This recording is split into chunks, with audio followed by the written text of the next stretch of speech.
இன்றே டவுன்லோட் செய்து உங்கள் ஃபேவரட் ஷோக்களை என்ஜாய் பண்ணுங்க. என்ன நடக்குதுங்க? இல்லங்க, மாயா கேட்டுக்கிட்டதுக்காக தான். மாயா கேட்டதுனாலயா?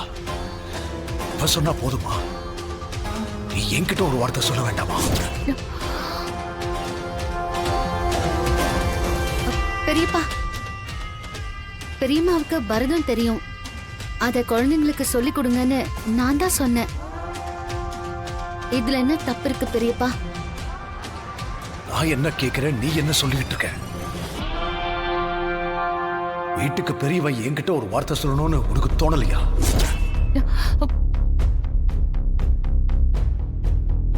உங்ககிட்ட சொல்லக்கூடாதுன்னு நினைக்கல. ஒரு சர்ப்ரைஸா இருக்கும். திடீர்னு பெரியம்மா வந்து ஆடினா நீங்க சந்தோஷப்படுவீங்கன்னு நினைச்சேன். அது மட்டும் இல்ல, இந்த மாதிரி நாட்டிய பள்ளி வைக்கணும்னு ஆசையும் இருக்கு. நான் பெரியம்மாவையும் மனசுல வச்சுதான் இந்த நாட்டிய பள்ளியே தொடங்கினேன். தினமும் இங்க வந்து குழந்தைங்களுக்கு சொல்லி கொடுக்கணும்னு நான் தான் பெரியம்மா கிட்ட கேட்டுக்கிட்டேன். ஓஹோ, இந்த அளவுக்கு பேசி வச்சிருக்கீங்க. ஆனா இது எதுவும் தெரியாத முட்டாளா நான் தான் இருந்திருக்கேன்.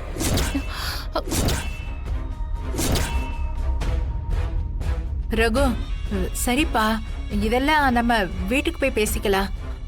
இல்லம்மா, சில விஷயங்களை அப்பவே பேசிடணும். ஐயோ, இத பார் ஜானகி, எப்ப என்கிட்ட ஒரு வார்த்தை சொல்லணும், என்கிட்ட அனுமதி வாங்கணும்னு உனக்கு தோணலையோ, இனிமே பேசுறதுக்கு என்ன இருக்கு? ஆளாளுக்கு தான் தோன்றித்தனமா முடிவெடுத்தா அப்புறம் குடும்பம் எப்படி கூட்டு குடும்பமா இருக்க முடியும்? நான் குடும்பத்தை கட்டி காக்கணும்னு நினைக்கிறேன். ஆனா ஆளாளுக்கு தள்ளி போகணும்னு கட்டுன பொண்டாட்டிய நினைச்சானா நான் சொல்றதுக்கு என்ன இருக்கு? பெரியப்பா, என்னங்க பெரியப்பா, நில்லுங்க பெரியப்பா, அவசரப்படாதீங்க பெரியப்பா. விடு. ரகு, என்னங்க